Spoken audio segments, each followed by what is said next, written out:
Hello friends, welcome back to study cafe. आज हम लोग स्टार्ट कर रहे हैं एक नया चैप्टर। हम लोगों ने एक नया चैप्टर आज लिया है कोऑर्डिनेट ज्योमेट्री, निर्देशांक ज्यामिति, जो कि राजस्थान बोर्ड में आप लोगों के आएगा।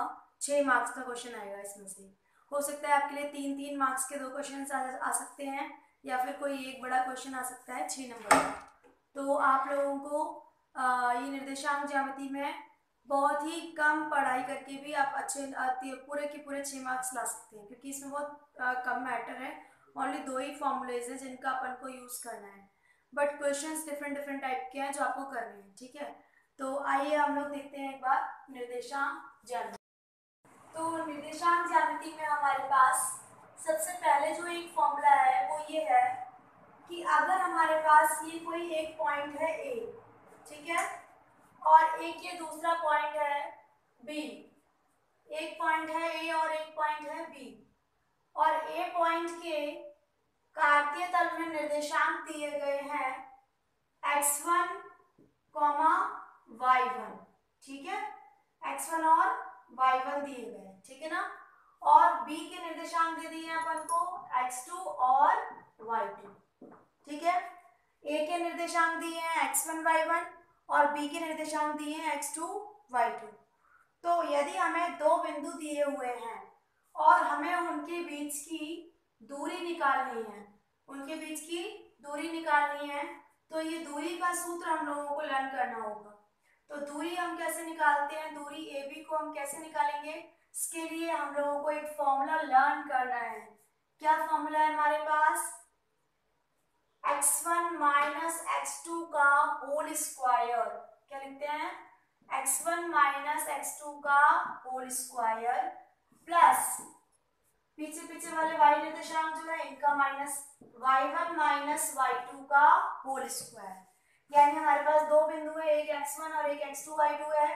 तो हम लोग इन दोनों बिंदुओं के बीच की दूरी कैसे निकालेंगे? पहले इनके x निर्देशांकों के अंतर का स्क्वायर करेंगे, फिर y निर्देशांकों के अंतर का स्क्वायर करेंगे। अंतर मतलब माइनस। तो यहाँ देखिए x1 माइनस x2 का whole square plus y1 minus y2 का होल स्क्वायर।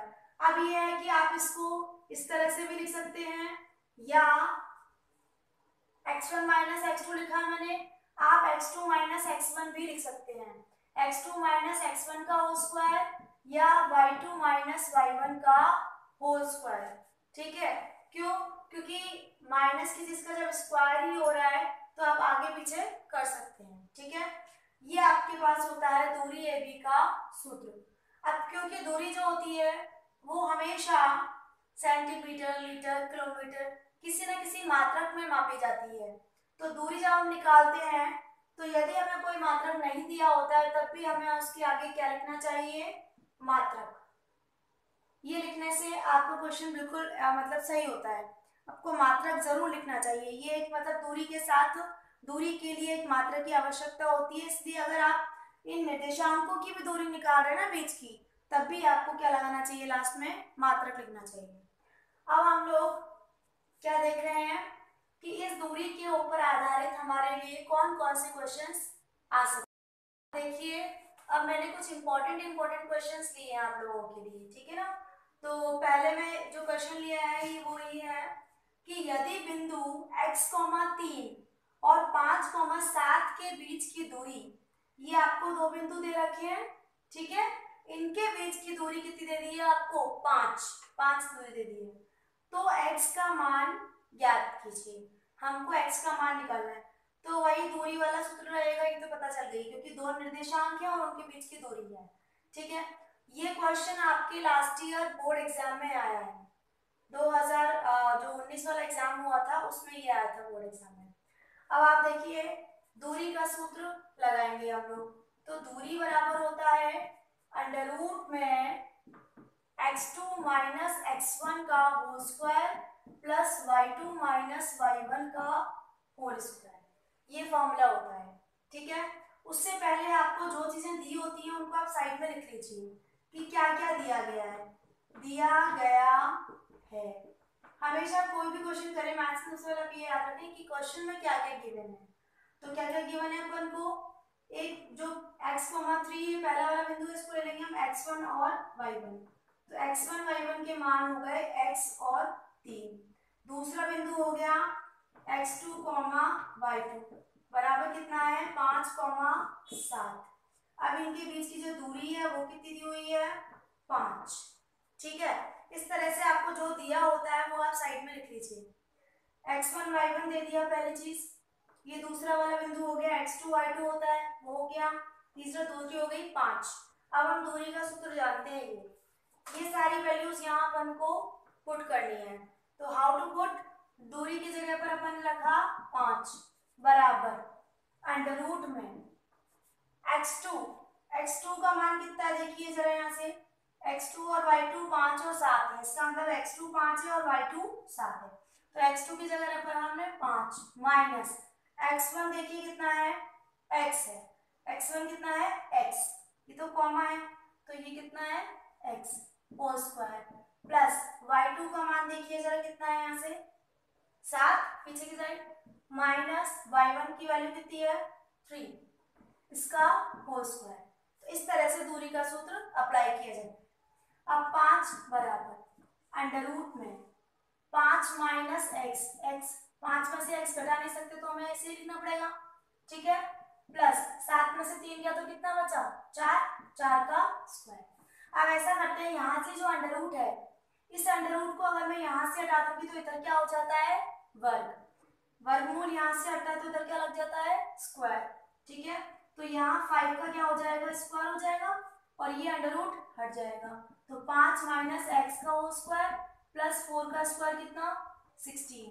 तो अब ये हो गया 25, 16 को हम प्लस के 16 को उधर ले आए तो माइनस का 16 हो गया इधर आकर के, तो ये 5 माइनस एक्स का होल स्क्वायर। अब ये कितना बचा देखिए 9 बराबर 5 माइनस एक्स का होल स्क्वायर। अब आप लोग आगे इधर देख सकते हैं, यहाँ देखिए अब फिर से देखिए इधर स्क्वायर है, स्क्वायर को हम हटाना चाहते हैं तो उधर क्या लग जाएगा रूट, रूट को हटाते हैं तो स्क्वायर लगता है, स्क्वायर को हटाते हैं तो रूट लगता है। तो रूट लग गया 9 के ऊपर, इधर आ गया 5 माइनस एक्स, ठीक है। तो अभी देखिए 9 का रूट कितना आता है 3, तो 3 5 माइनस एक्स। अब ये देखिए 9 जो है ना इसका रूट 2 टाइम्स निकलेगा, प्लस का एक्स होता है, प्लस और माइनस की वैल्यूज आती है, जब 9 का रूट निकलेगा तो प्लस का 3 और माइनस का 3 आएगा। तो अब यहाँ देखिए एक बार x को इधर लिया है तो प्लस यहाँ लिखेंगे आप लोग पहले कि प्लस चिन्ह लेने पर एक बार प्लस का चिन्ह लिया तो 3 बराबर हो गया 5 माइनस एक्स, माइनस का एक्स इधर आकर के 5 माइनस 3 यानी कितना आ रहा है एक्स का मान 2 आ रहा है, ठीक है। अब एक बार आप माइनस का भी चिन्ह लेंगे तो माइनस चिन्ह लेकर के भी करेंगे, माइनस चिन्ह लेने पर माइनस जब चिन्ह लेंगे तो फिर -3 बराबर 5 माइनस एक्स। तो फिर यहाँ से माइनस के एक्स को उधर लिया है, प्लस का एक्स ये उधर गया, 5 + 3 कितना 8। तो एक्स की वैल्यू कितनी आ गई बच्चों 8। तो या तो 2 और या फिर ये आपके पास दो आंसर्स।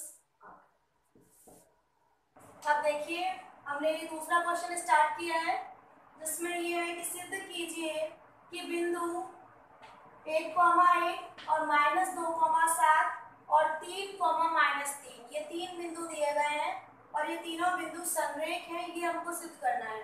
संरेख का मतलब क्या होता है कि तीनों बिंदु एक ही रेखा में उपस्थित हैं। संरेख का मतलब होता है कि तीनों की तीनों एक समान रेखा में हैं। तो इस चीज को हम लोग करने के लिए क्या करेंगे, हम लोग सबसे पहले हम लोग पहले दो बिंदुओं के बीच की दूरी निकालेंगे। पहले हम तीनों को नाम दे देते हैं, कुछ पहले वाले को नाम दे देते हैं 1, 1 को A, दूसरे को नाम दे दिया हमने B, -2, 7, तीसरे वाले को नाम दे दिया C, 3, -3। तो ये ABC पॉइंट हो गए, ठीक है। तो हम लोगों को इनको समान रेखा में करने के लिए दूरियां निकालनी होगी। एक बार तो AB दूरी निकाल लीजिए, एक बार BC दूरी निकाल लीजिए और एक बार CA दूरी निकाल लीजिए। इन दोनों के बीच की AB, फिर BC और फिर CA, ठीक है। तो जब आप A और B की दूरी निकाल रहे हैं तब आपके पास x1 y1 कितना कितना हो गया 1,1, ठीक है। और x2, y2 क्या हो गया b वाला -2,7। इन दोनों के बीच की दूरी निकाल रहे हैं ना, तो ये तो a वाला तो हो गया x1 y1 और b वाला हो गया x2 y2। तो इनके बीच की हमने दूरी निकाली, फॉर्मूला लगाया, वही x2 - x1 का होल स्क्वायर। क्या होता है फॉर्मूला x2 - x1 का whole square plus y2 - y1 का होल स्क्वायर। जब भी आप बोर्ड एग्जाम में क्वेश्चंस करें, सबसे पहले फॉर्मूला लिखें, फॉर्मूला लिखने के बाद ही उसमें वैल्यूज डालें, क्योंकि अगर मान लीजिए आगे आपने पुट करने में थोड़ी प्रॉब्लम भी करती है तो कोई बात नहीं, आपको ये जो आपने फॉर्मूला लिखा है उसके मार्क्स तो एटलीस्ट मिल ही जाएंगे। तो यहाँ लिखिए x2 की वैल्यू कितनी है, देखिए इसमें से -2 माइनस x1 की वैल्यू 1 इसका होल स्क्वायर प्लस y2 का मान यहाँ से देखिए कितना है 7 माइनस y1 की वैल्यू 1 इसका स्क्वायर। अब आप यहाँ पर सॉल्व कर लीजिए इसको, ये कितना आ गया -2 - 1 -3 का होल स्क्वायर कितना 9, 7 - 6 का स्क्वायर कितना होता है 36। तो 36 + 9 ये हो गया अंडर रूट में 45, ठीक है। 45 का जब आप करेंगे 9 5 जा 45, तो 9 का रूट आ जाता है 3, तो 3 अंडर रूट 5 आ गया, ठीक है। अब इस तरह से हमने BC दूरी निकाली। जब आप BC निकालेंगे तो B का जो है वो तो हो जाएगा अपना x1 y1, तो हम इस तरह से लिख लेंगे x1 y1 हमारे लिए हो गया B, यानी कि -2 7, ठीक है। और x2 y2 हो गया हमारे लिए कितना C 3, -3। ये समझ में आ रही है बात आपको। इन दोनों के लिए निकाल रहे हैं हम BC, तो BC निकालेंगे तब हम इसमें से वैल्यूज रखेंगे। फॉर्मूला यही का यही है, तो वैल्यूज पुट करना शुरू करते हैं। x2 की वैल्यू कितनी है 3, x2 - x1, तो माइनस माइनस प्लस हो जाएगा। देखिए x2 की वैल्यू 3 माइनस माइनस का 2 यानी कितना हो गया +2 whole square plus y2 - y1, y2 कितना है -3 -7 होल स्क्वायर। तो यहाँ देखिए आगे 3 + 2 कितना 5, 5 का स्क्वायर प्लस माइनस के 10 का स्क्वायर, तो ये देखिए कितना हो गया ये 25 + 100 यानी कि 125। 25 5 जब 125 होता है 25 पंजे 125 होता है, तो ये आ गया आपका 5√5, ठीक है ना। नेक्स्ट अब हमको करना है C और A के बीच की दूरी निकालनी है, तो इसमें से C को मान लीजिए x1 y1, तो C हो गया यहाँ लिखेंगे अपन लोग x1 y1 कितना है अपने पास C वाला 3 और -3, ठीक है। और x2 y2 कौन सा हुआ A वाला, तो A क्या है 1,1। यहाँ वैल्यूज पुट करिए आप लोग, ठीक है। तो यहाँ देखिए यहाँ रखेंगे x2 - x1 यानी कि 1,1 - 3 का whole square plus x2 - x1 रख दिया। अब y2 - y1, तो 1 माइनस माइनस का 3 तो +3 हो जाएगा। तो ये इस तरह से हो गया अपने पास -2 का होल स्क्वायर प्लस 4 का होल स्क्वायर। तो ये आ गया अपने पास 2 का स्क्वायर कितना होता है 4, 4 का स्क्वायर कितना 16, तो 16 और 4 कितना हो गया ये 20 अंडर रूट में। तो 4 पंजे 20 होता है ना, तो यानी कि 2 अंडर रूट में 5। तो अब आप देखिए जरा, मैंने कहा संरेख होने के लिए अपन को तीनों दूरियां निकालनी पड़ती हैं AB, फिर BC, फिर CA निकाल लेंगे। फिर कोई दो दूरियों का योग अगर तीसरी वाली दूरी के बराबर आ गया तो हम कहेंगे कि ये तीनों कैसी हैं समरेख हैं। तो हमारे पास एक आई है 3√5, एक आई है 5√5, एक आई है 2√5। तो यहाँ देखिए कि AB तो आई हमारे पास, हम एक साथ लिख लेते हैं 3√5, BC हमारे पास आई है 5√5 और CA हमारे पास आई है 2√5, ठीक है। तो अब यहाँ देखिए कि 3√5 और 2√5 को जोड़ने पे कितना आता है 5√5 आता है। इन दोनों को अगर हम जोड़ते हैं तो ये आ रहा है हमारे पास। इसका मतलब कि AB में प्लस कर रहे हैं अगर हम AC, तो वो किसके बराबर आ रही है BC के बराबर आ रही है ना। ए बी और ए सी को प्लस कर रहे हैं तो किसके बराबर आ रही है, बी सी के बराबर आ रही है। अब देखिए 3√5 प्लस 2√5 बराबर कितना आया, 5√5 आया ना। इसका मतलब ये ए बी और सी बिंदु कैसे हैं, समरेख हैं। कैसे हैं ये, समरेख हैं, यानी एक ही रेखा में स्थित है।